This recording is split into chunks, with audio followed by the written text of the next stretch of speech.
નમસ્કાર ખેડૂત મિત્રો, હું રમેશ રાઠોડ, વિષય નિષ્ણાત પાક સંરક્ષણ કૃષિ વિજ્ઞાન કેન્દ્ર ગીર સોમનાથ. ખેડૂત મિત્રો, ચોમાસાની શરૂઆત થઈ ગઈ છે અને આમ તો ઘણી જગ્યાએ વરસાદે દસ્તક પણ દઈ દીધી છે. ઘણી જગ્યાએ વાવણી પણ કરી દેવામાં આવી, ઘણી જગ્યાએ હજી વાવણી કરવાની બાકી છે. ઘણા લોકોએ કોરાની અંદર પણ બિયારણનું વાવેતર કરી દીધું છે. દર વર્ષની જેમ હવે ધીરે ધીરે ચોમાસાની પેટર્ન બદલાતી જાય છે. પહેલાં 15 જૂન આજુબાજુ ચોમાસાની શરૂઆત થતી, આજ જૂન એન્ડની અંદર પણ ઘણી જગ્યાએ વાવણી લાયક વરસાદ નથી. પણ મિત્રો, જ્યારે કોઈ પણ બિયારણ હોય, કોઈ પણ સિલેક્શન આપણે બિયારણનું કરતા હોઈએ, ત્યારબાદ સૌથી અગત્યની જે વાત હોય છે એ વાત હોય બીજ માવજતની. બીજ માવજત શું કામ, બીજ માવજત ક્યારે આપવી અને બીજ માવજતના ફાયદા કયા કયા થાય, તો આ બધું જે છે એ બહુ અગત્યની વાત હોય છે. અને સૌથી મોંઘી ઇનપુટની અંદર વાત કરીએ તો બિયારણ હોય છે. મગફળી, સોયાબીન, કપાસ કે અન્ય પાકોની અંદર.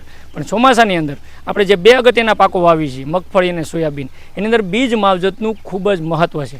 તો આજે આપણે આ વિડીયોની અંદર સંપૂર્ણ રીતે બીજ માવજત વૈજ્ઞાનિક અભિગમથી કઈ રીતના કરી શકાય એની વાત કરવી છે. તો આ વિડીયોને અંત સુધી આપ નિહાળજો.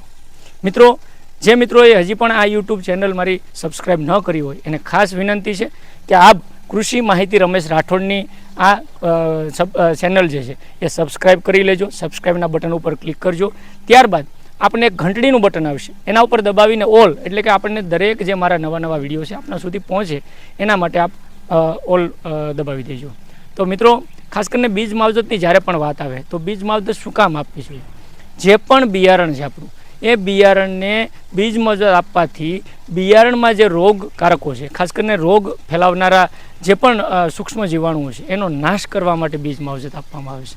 બીજી બીજ માવજત જે જીવાતોનું નુકસાન પાકની અંદર થતું હોય તો એના આગોતરા પ્લાનિંગ તરીકે જીવાત નિયંત્રણ માટે પણ જંતુનાશક દવાઓની બીજ માવજત આપવામાં આવશે. અને ત્રીજી બીજ માવજત જૈવિક ખાતરોની આપવામાં આવતી હોય, દાખલા તરીકે કઠોળ વર્ગના પાકો હોય તો રાઇઝોબિયમની. તો આ 3 પ્રકારની બીજ માવજત હોય છે. બીજું ખાસ, બીજ માવજતમાં સૌથી મોટી ભૂલ આપણે ક્યાં કરીએ છીએ? એક તો દવાનું સિલેક્શન, દવાનું પ્રમાણ અને આપવાનો સમય. મિત્રો, ખાસ પહેલી વાત મારે એ કરવી છે કે બીજ માવજત ક્યારે આપવી જોઈએ? તો બીજ માવજત હંમેશા જે પાવડર ફોર્મવાળી દવાઓ છે એની ખાસ વાત કરીશું. કે મગફળીની અંદર જો વાત કરીએ તો મગફળીની અંદર સૌથી અગત્યનો રોગ એટલે કે ઉકસુકનો રોગ, કાળી ફૂગનો રોગ, અંગ્રેજીમાં કોલર રોટ કહેવામાં આવે. આપણે ચિત્રની અંદર તમે જોઈ શકો છો કે મગફળીનો ઉગતાની અંદર જ એનો જે દાણો છે એ ચીમડાઈ જાય, કાળો પડી જાય, કોહવાઈ જાય, સડી જાય. એના માટે જવાબદાર જે આ કોલર રોટ નામની જે રોગ છે એના નિયંત્રણ માટે બીજ માવજત ખૂબ અગત્યની છે. અને બીજ માવજત હંમેશા જ્યારે ફૂગનાશક દવાઓની આપણે પાવડર ફોર્મવાળી આપતા હોઈએ 12 થી 15 કલાક પહેલાં કોરા દાણાની અંદર આપવાની છે. અને એના માટે સૌથી અગત્યની બીજ માવજત માટેની દવાઓ જે આપણી કૃષિ યુનિવર્સિટીઓએ ભલામણ કરી છે એમાં કાર્બેન્ડાઝિમ 12% plus mancozeb 63% wettable powder 1 kilo બિયારણ દીઠ 3 ગ્રામ, અથવા તો લેટેસ્ટ અને ખૂબ સારી દવા જેના ખૂબ સારા પરિણામો છેલ્લા 2-3 વર્ષથી મળે છે એ દવા એટલે કાર્બોક્ઝિન 37.5% પ્લસ થાયરમ 37.5%. ડીએસ ફોર્મમાં આવતી આ દવા જેવા વિટાવેક્સના નામે બજારની અંદર મળે 1 કિલો બિયારણ દીઠ 2.5 ગ્રામ. મિત્રો, ક્યારેય પણ દવાનું પ્રમાણ ખૂબ વધારવું નહીં. દવાનું પ્રમાણ વધારવાથી આડઅસર થાય, ઉગાવાની અંદર પણ એની અસર પડતી હોય. અને હંમેશા બીજ માવજત આપેલા બિયારણને કોરાની અંદર અથવા તો ખૂબ ગરમીવાળા કે ભેજ રહિત ખેતરમાં ક્યારેય વાવવું નહીં. આ પણ એક ખેડૂત મિત્રો ક્યારેક આપણી ભૂલ થતી હોય, આપણે કોરાની અંદર વાવી દઈએ, 2-3 દિવસ વરસાદ ન થાય, પાણીની સગવડ ન હોય તો બિયારણની અંદર નુકસાન થવાની શક્યતા વધી જતી હોય. એના માટે આ 2.5 ગ્રામ લેખે આ દવાનો પટ આપી 12-15 કલાક પહેલાં યોગ્ય રીતે દવાનો પટ આપવાનો છે, બિયારણ રહેવા દેવાનું છે, પછી આપણે એનું વાવેતરમાં ઉપયોગ કરવાનો છે. બીજ માવજત માટેની આ જે ફૂગનાશક દવાઓ છે એ બીજજન્ય ખાસ કરીને અને જમીનજન્ય રોગો જે પણ ફેલાવો કરે છે એમાં ખાસ કરીને ઉકસુકના રોગની જો વાત કરીએ તો 30% બીજજન્ય રોગ છે એટલે બીજ દ્વારા ફેલાય, અને 70% જમીનજન્ય છે. એટલે આપણે આ બીજ માવજત ફક્ત બિયારણ ઉપર રહેલા રોગકારકોને અટકાવવા માટે આપી છે, જેનાથી જે છોડ ઉગશે એ તંદુરસ્ત રહે, 30-35 દિવસ સુધી એના કોઈ ઉપર કોઈ પણ રોગનું આક્રમણ નહીં થાય. એટલે આપણે ખૂબ સારી આનાથી ઉકસુકની અંદર એટલે કે તળકીડી જેને ખેડૂતો કે કાળી ફૂગ કે એનામાં નિયંત્રણ મળશે. બીજી એક જે બીજ માવજત છે એ ખાસ કરીને મુંડા માટેની, જેને ડોળ વ્હાઇટ ગ્રબ કહેવામાં આવે. આ પણ એક મોટી સમસ્યા ઘણા બધા વિસ્તારોની અંદર જે મુંડાનો પ્રકોપ છે. અને મિત્રો, મુંડા માટે ફક્ત બીજ માવજતથી જ એને અટકાવવા શક્ય નથી. એના માટે સંકલિત નિયંત્રણના પગલાઓ ભરવા જોઈએ અને સંકલિત નિયંત્રણના પગલાઓ માટે ખાસ કરીને મૂંડા માટે જે બીજ માવજત એના માટેના સંકલિત નિયંત્રણના પગલાઓમાં શરૂઆતનો પહેલો જ્યારે વરસાદ થાય તેના ઢાલિયા કીટકોને પકડવા અથવા એને અટકાવવા માટેની પદ્ધતિઓ, શરૂઆતમાં જમીનની અંદર ખાસ કરીને મૂંડા માટેની જે જૈવિક દવાઓ છે, 2 દવાઓ ખૂબ સારી છે મારી દ્રષ્ટિએ. એનો મિત્રો આપણે ઉપયોગ કરવો જોઈએ. જે વિસ્તારમાં રેતાળ અને ગોરાડું જમીન જ્યાં મૂંડાનું દર વર્ષે નુકસાન રહે મગફળીમાં, એ લોકોએ મેટારિઝિયમ એનિસોપ્લી નામની જૈવિક જંતુનાશક દવા આવે એ ખાસ કરીને ઉપયોગ શરૂઆતમાં જ ભેજવાળી કન્ડિશનમાં પાયાની અંદર કરવો જોઈએ. બીજું, જે મગફળીમાં મૂંડા, ડોળ કે વ્હાઇટ ગ્રબ માટે ખાસ કરીને EPN એન્ટોમોપેથોજેનિક નેમેટોડની જે ટેકનોલોજી છે, એકર દીઠ 1 કિલો પ્રમાણે પણ ઉપયોગ કરીને મૂંડાની અવસ્થાઓને અટકાવી શકે. અને સૌથી અગત્યની વાત છે કે એના માટેનો પટ. તો મૂંડા માટેનો જે પટ છે એમાં 2-3 દવાઓ ખૂબ સારી છે.